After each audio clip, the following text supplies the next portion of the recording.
नमस्कार दोस्तों, स्वागत करता हूं मैं अपने YouTube channel Everest maths classes में। मैं अभी आपको बताने वाला हूं संख्या पद्धति के बारे में और मैं विश्वास देता हूं कि इस वीडियो को देखने के बाद आपको नंबर सिस्टम में पूरी अच्छी तरह से सभी नंबर्स को आप समझ जाएंगे और किसी को भी आसानी से आप डिफाइन कर पाएंगे। तो चलिए बिना समय लिए शुरू करते हैं नंबर सिस्टम। यहाँ जो नंबर्स होते हैं, हमारे पास जो संख्याएं हैं, चाहे हम उसे लिखते हैं, बोलते हैं, पढ़ते हैं, वो दो ही तरह की संख्याएं जो हैं गणित में। पहली है हमारी वास्तविक संख्या और दूसरी है हमारी काल्पनिक संख्या।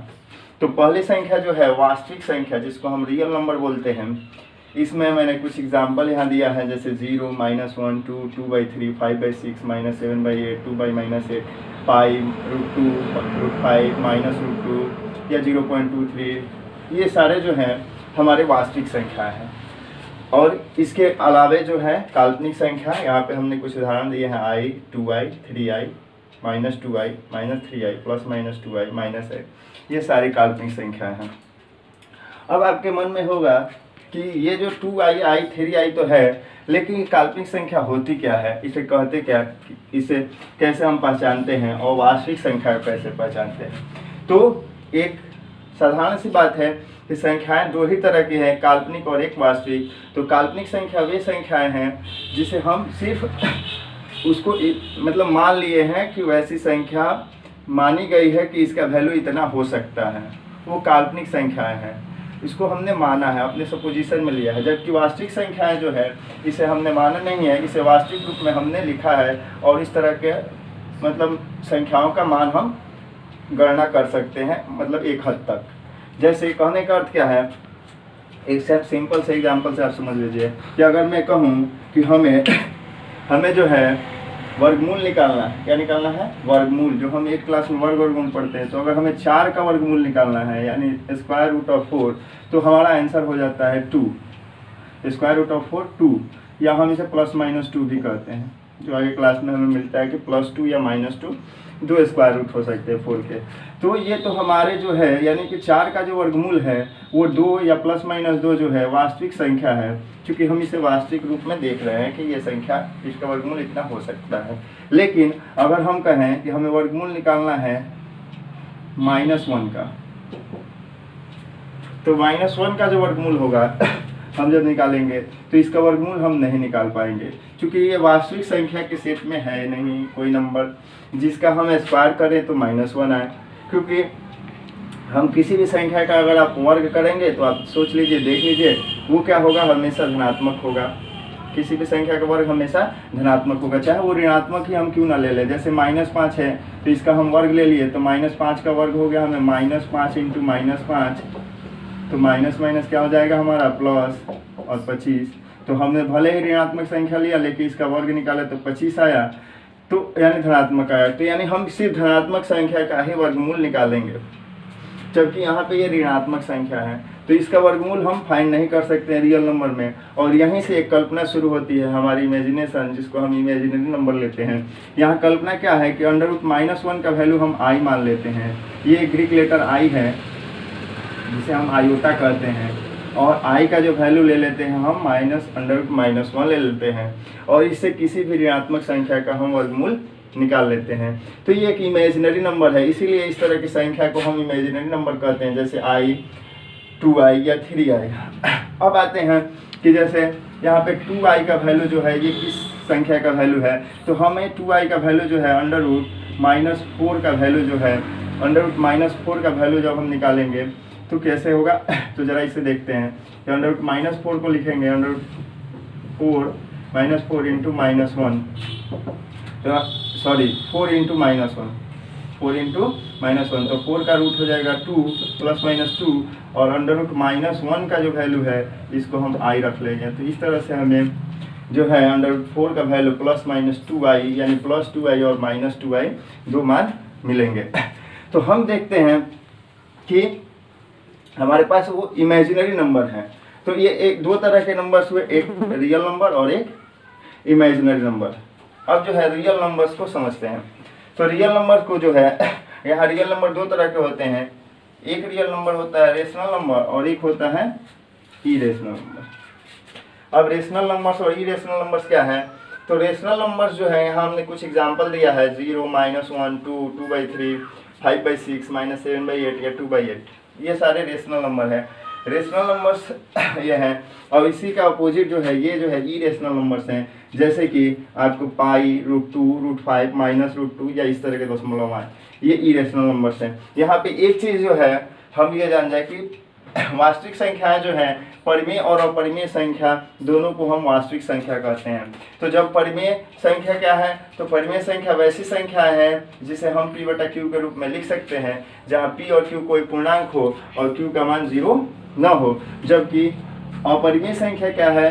तो अपरिमेय संख्या वैसी संख्या है जिसे हम p/q के रूप में नहीं लिख सकते हैं। और यहाँ पे ये जो होते हैं ये ऐसे दशमलव के मान होते हैं जो कि अशांत होते हैं और अनावर्ती होते हैं। तो हम ये भी कह सकते हैं कि वैसे दशमलव के मान जो अशांत अनावर्ती हों उसे हम अपरिमेय संख्या कहते हैं।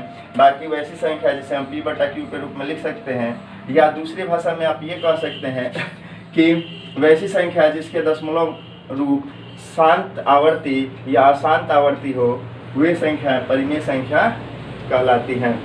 अब आते हैं यहाँ पे हमारे पास दो संख्या है, भिन्न और पूर्णांक। ये भिन्न और पूर्णांक जो है दोनों परिमेय संख्या में ही आते हैं। चूंकि पूर्णांक जितने भी हम यहाँ देख रहे हैं ये सारे पूर्णांक जो है p/q के रूप में लिखे जा सकते हैं, इसलिए, और यहाँ पे p और q कोई पूर्णांक होगा और q बराबर नहीं होगा 0 के, इसलिए ये सारे पूर्णांक जो हैं परिमेय हैं। और जितने भिन्न हम पढ़ते हैं वो सारे भिन्न क्या है? परिमेय संख्याएं हैं। अब भिन्न और परिमेय संख्या में अंतर, इसे भी समझ लें। ये बार बार पूछा भी जाता है कि भिन्न और परिमेय संख्या में क्या अंतर है, तो आप कहेंगे कि भिन्न जो होती है वो धनात्मक परिमेय संख्या होती हैं, जबकि परिमेय संख्या जो है उसमें धनात्मक और ऋणात्मक दोनों तरह से संख्याएं होती हैं। अब यहाँ क्या है कि हम कह सकते हैं कि प्रत्येक भिन्न जो है परिमेय संख्या है, लेकिन प्रत्येक परिमेय संख्या भिन्न नहीं है। तो ये एक इसके बीच में डिफरेंस हुआ। उसके बाद जो है पूर्णांक देखते हैं। तो जितने भी पूर्णांक हैं ये सारे परिमेय संख्याएं हैं। यहाँ पे पूर्णांक भी 3 हिस्सों में है। हमें देख रहे हैं कि ये जो हमारा -∞ से -3, -2, -1, 0, 1, 2, 3 +∞ तक है। तो यहाँ जो ये प्लस वाले नंबर्स हैं ये जो प्लस वाले नंबर्स हैं यानी धनात्मक संख्या जो है 1, 2, 3 ∞, ये सारे कहलाती हैं प्राकृतिक संख्या। तो प्राकृतिक संख्या यहाँ है। उसके बाद जो है अगर हम इस 0 से इसको लेके चलते हैं पूर्णांक को, तो ये सारे कहलाती हैं पूर्ण संख्याएं। और उसके बाद अगर ये माइनस वाले वैल्यूज को ले लेते हैं तो ये सारे माइनस वाले वैल्यूज कहलाते हैं ऋणात्मक पूर्णांक। तो यहाँ पूर्णांक 3 हिस्सों में हमने यहाँ बांट दिया है। एक तरह से हम ये भी कह सकते हैं कि प्राकृतिक संख्या जो होती हैं वो सारे धनात्मक पूर्णांक होते हैं, और पूर्ण संख्या जो होती हैं वो सारे जो होती हैं और ऋणात्मक पूर्णांक होते हैं, और ऋणात्मक पूर्णांक। यहाँ हम आपसे ये भी पूछ सकते हैं धनात्मक पूर्णांक और ऋणात्मक पूर्णांक में क्या अंतर है। तो आपको एकदम सेम लग रहा होगा कि और ऋणात्मक मतलब जो चीज़ें ऋणात्मक ना हो उसको हम क्या कहेंगे, तो हम कहेंगे धनात्मक। नहीं, ये गलत बात होगा। और ऋणात्मक पूर्णांक में क्या है कि वैसी पूर्णांक जो ऋणात्मक न हो और साथ साथ में जो ना ही ऋणात्मक हो ना धनात्मक हो, वो भी और ऋणात्मक पूर्णांक में आएगा। जैसे 0 जो है एक और ऋणात्मक पूर्णांक है, यानी ना ही ये ऋणात्मक है और ना ही धनात्मक। तो अगर हम और ऋणात्मक को धनात्मक बोल देते हैं तो धनात्मक में 0 नहीं आ पाएगा, इसलिए हम इसमें जब 0 को शामिल करते हैं तो इसको और ऋणात्मक पूर्णांक कहते हैं। तो पूर्णांक में हम 3 हिस्सों में बांट लिए, एक तो ऋणात्मक पूर्णांक, एक धनात्मक पूर्णांक और एक और ऋणात्मक पूर्णांक। तो जो ऋणात्मक पूर्णांक है निगेटिव इंटीजर्स, वो यहाँ पे हम देख रहे हैं -1, -2, -3 ∞ है। और फिर जो धनात्मक पूर्णांक है वो भी हम यहाँ देख रहे हैं 1, 2, 3 ∞ है, जिसे हम प्राकृतिक संख्या कहते हैं। और ऋणात्मक पूर्णांक जो कि 0 के साथ भी शामिल कर लेते हैं, इसे हम पूर्ण संख्या कहते हैं। तो यहाँ पे हमने नंबर्स को अगर देखा जाए तो पूरी तरह से एक्सप्लेन किया है आपके लिए कि कैसे जो है ये नंबर्स जो है सिस्टमेटिकली आपको बांटे गए हैं। सबसे पहले शुरू से अगर हम देखें तो सबसे पहले जो संख्या अस्तित्व में थी वो संख्या थी प्राकृत संख्या, उसके बाद आई हमारे पास पूर्ण संख्या, उसके बाद आए हमारे पास ऋणात्मक पूर्णांक, जिससे एक संख्या का समूह बना जिसे हम पूर्णांक कहें। पूर्णांक और भिन्न दो जो है संख्या में परिचित हुए, बाद में चल के इसको हमने परिमेय संख्या कहा। और फिर परिमेय के साथ हमारे पास एक और संख्या मिली जिसे अपरिमेय। इन दोनों संख्याओं को मिला करके परिमेय और अपरिमेय हमारे पास वास्तविक संख्याएं आई। वास्तविक संख्या के बाद फिर कल्पना बनी काल्पनिक संख्याओं की, और काल्पनिक संख्या या इस तरह से ये पूरी संख्या पद्धति है। ठीक है, अब जो है यहाँ पे हम जो अपरिमेय संख्या के बारे में थोड़ा सा चर्चा कर लें। अपरिमेय संख्या जो होती है, जैसे हमने कहा कि इसके जो दशमलव रूप होते हैं वो अशांत अनावर्ती होते हैं, अशांत अनावर्ती। यानी कि हम इन जितने भी परिमेय संख्या हैं इसको भी दशमलव में बदल सकते हैं, और जितनी अपरिमेय संख्या है इसको भी दशमलव में बदल सकते हैं, दशमलव रूप में बदल सकते हैं। अंतर क्या है कि इसके जितने भी दशमलव रूप आएंगे, यानी परिमेय संख्या के जितने दशमलव रूप आएंगे वो सारे शांत आवर्ती होंगे, जबकि अपरिमेय संख्याओं के जितने रूप आएंगे वो अशांत अनावर्ती होंगे।